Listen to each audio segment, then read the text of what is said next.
Last night I wasn't Dr. Joe therapist. I was far more, which in Norwegian means mother of the father. My son and daughter-in-law took a well-earned weekend away, and I said yes when they asked if I would take the Friday night shift with my grandson. I don't spend every weekend chasing toddlers. That's actually the other grandmother, Gigi's superpower.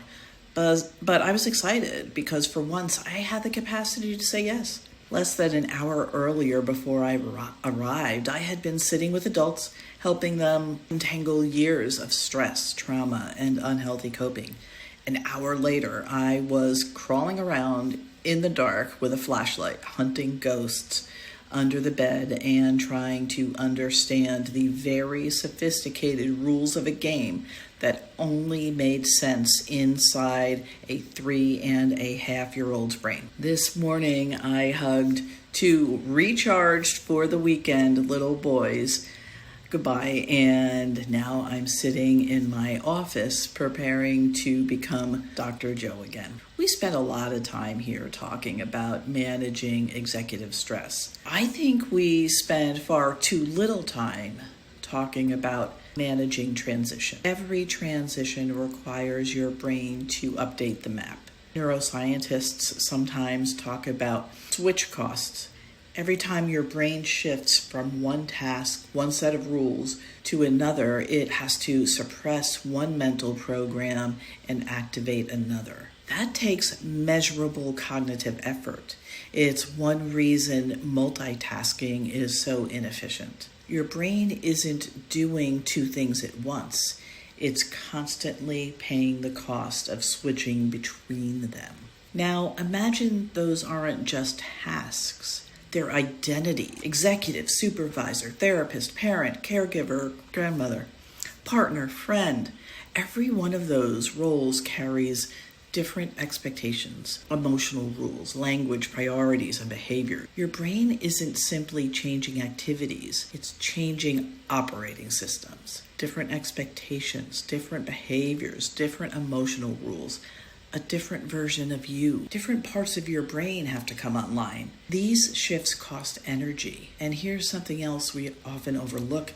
The transition that costs us the most aren't necessarily the hardest. They're often the least natural to you. Whenever we're required to behave in ways that don't match our preferences, personality, or strengths, our brains recruit more executive control, more monitoring, more intention, more willpower, more self-regulation. That's another withdrawal from the same mental energy account you are already using to solve problems, make decisions, and regulate mood.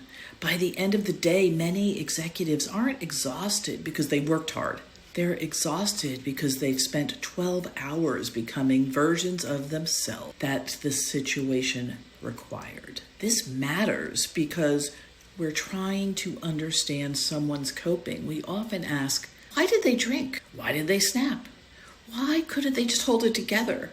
But we rarely ask, how many role transitions happened before that moment? How much cognitive capacity had already been spent adapting? How often do you move directly from one demanding role into another without any intentional transition? Exec, which includes several roles: manager, leader, mentor, decision maker, analyst, strategist, career development. Parents, which include many roles and change within each role with each developmental stage. Caregiver, partner, business owner, and all the hats that come with that. Friend. Most of us simply slam the door on one role and burst into the next. And that's exactly when our brains become most likely to default. Not because something is wrong with us, but because transitions are where the brain looks for efficiency. When we're tired, it reaches for whatever has become automatic. Maybe the healthiest habit you build isn't another productivity system. Maybe it's creating 5 intentional minutes between one version of you and the next. Because the quality of your transitions often determine the quality of your coping. Capacity isn't just spent by doing difficult things. It's spent becoming different versions of yourself all throughout the day. Before you go, I'd love to hear from you.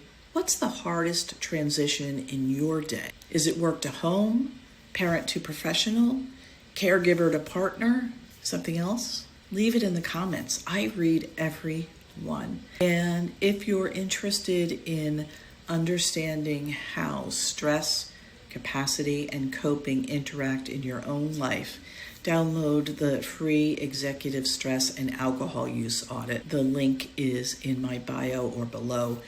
Until next time, remember, protect your capacity, build intentionally.